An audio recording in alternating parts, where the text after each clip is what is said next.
Cześć i czołem, drodzy widzowie. Niestety oświetlenie mam zepsute. Jeden softbox się spalił, drugi ledwo zipie, ale nie mamy czasu. Jak wam to przeszkadza? Trudno, wasz problem, bo mam coś do opowiedzenia. W ostatni piątek przyjechało do mnie dwóch kolegów. Przywieźli dużo magicznego szpeju i między innymi replikę najpotężniejszej wyrzutni rakiet przeciwpancernych czasów II wojny światowej. Także dziś pobiegamy z Niemcami po lesie. Serdecznie zapraszam.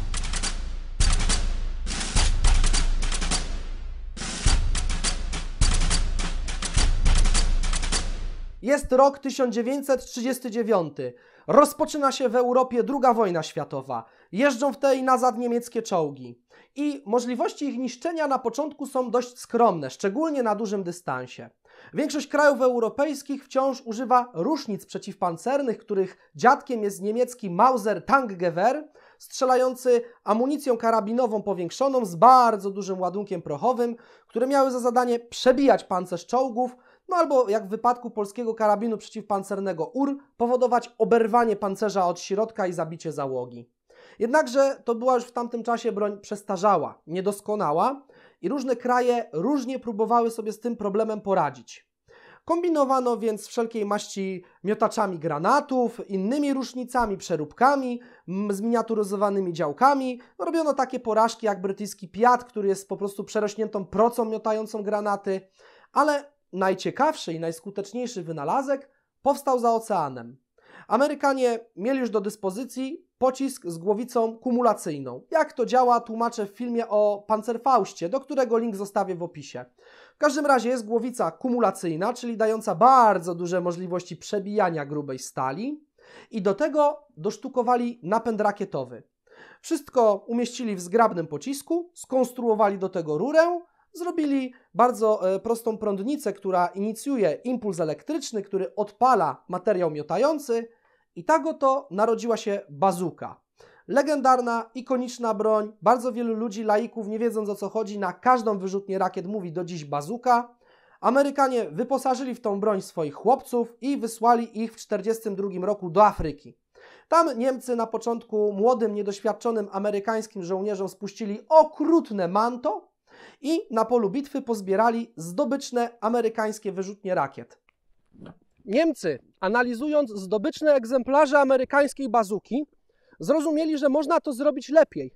W tamtym czasie mieli już opracowaną bardzo efektywną amunicję przeciwpancerną z pociskiem kumulacyjnym o napędzie rakietowym.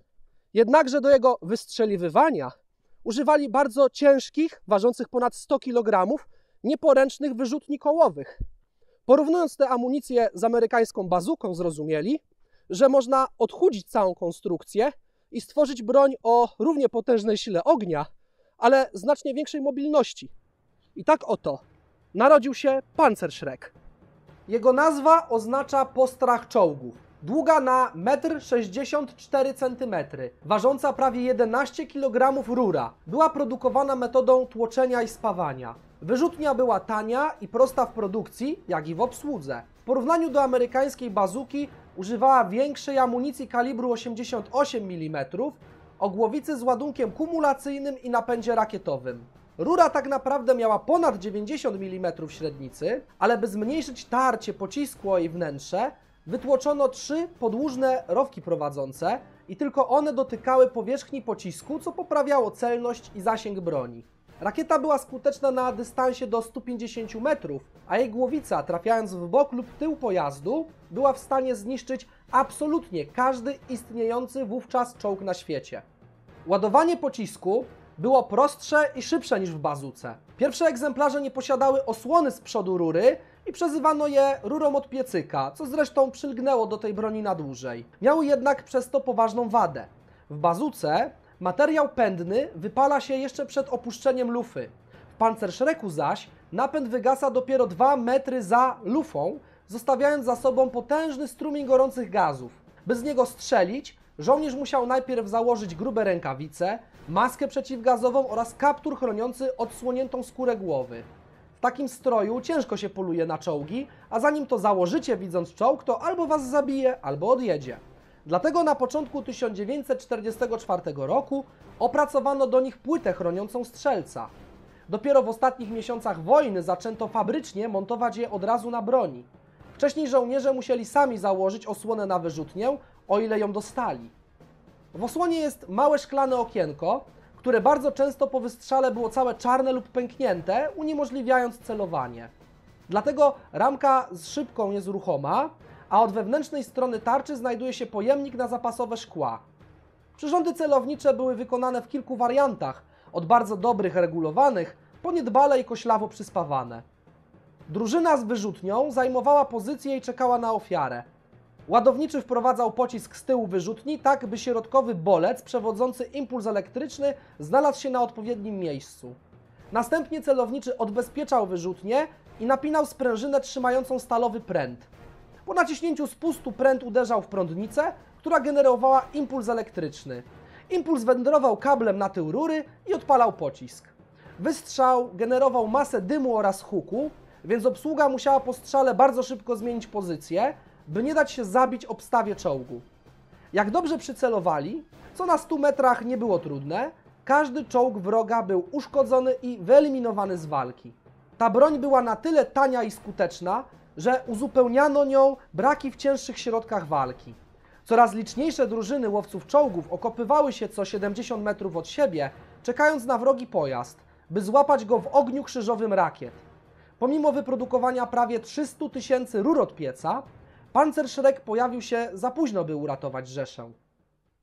Choć Niemcy przegrały wojnę i Panzerschrecki nie były za bardzo później używane ze względu na zaprzestanie produkcji amunicji do nich, to, co zrobili Niemcy, wyznaczyło dalszy kierunek rozwoju wszelkiej maści granatników przeciwpancernych. Otóż Amerykanie, którzy używali bazuki, stwierdzili, że 60 mm pocisk to za mało i wiedząc, jak potężną siłę niszczącą miał Panzerschreck, stworzyli własną, lepszą i większą wersję, super bazukę, która bardzo się przydała w trakcie wojny w Korei w latach 50., ponieważ okazało się, że zwykłe bazuki drugowojenne słabo sobie radzą z ex-radzieckimi T-34-85.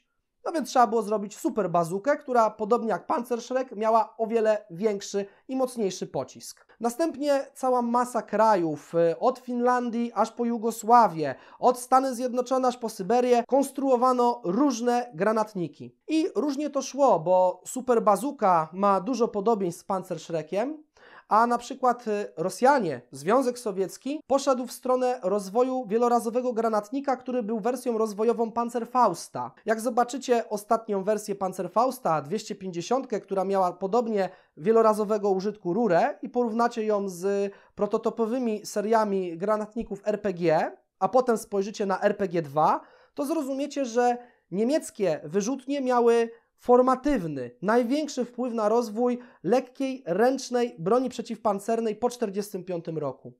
I dziś, kiedy pomyślimy o różnych technikach niszczenia czołgów, jakie obowiązywały na polu bitwy, zanim pojawił się Panzerschreck, kolega Damian z kanału Soldaten des Heeres, link też będzie w opisie, pokazuje tego typu techniki, jakieś rzucanie granatów dymnych, wskakiwanie na czołg z karnistrem z benzyną i inne samobójcze pomysły. Dziś nikt sobie tego nie wyobraża. Dziś żołnierz po prostu ma rurkę, granat o napędzie rakietowym, a załoga czołgu ma przesrane.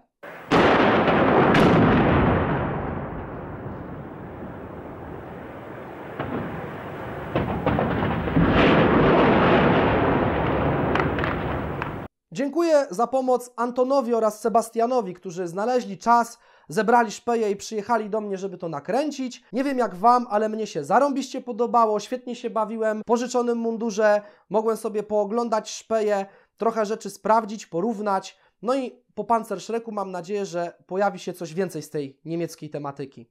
Dziękuję, żegnam się, teraz muszę niestety na kilka dni wyjechać, więc mnie nie będzie, dlatego tak bardzo chciałem jak najszybciej wrzucić ten materiał. Życzę Wam wszystkiego dobrego, a że ci, co obserwują na Facebooku, fanpage, też wejdźcie, zobaczcie link w opisie, bo tam dużo zdjęć dodaję, wiedzą, że niedługo pojawi się więcej broni. Dziękuję, żegnam się i cześć.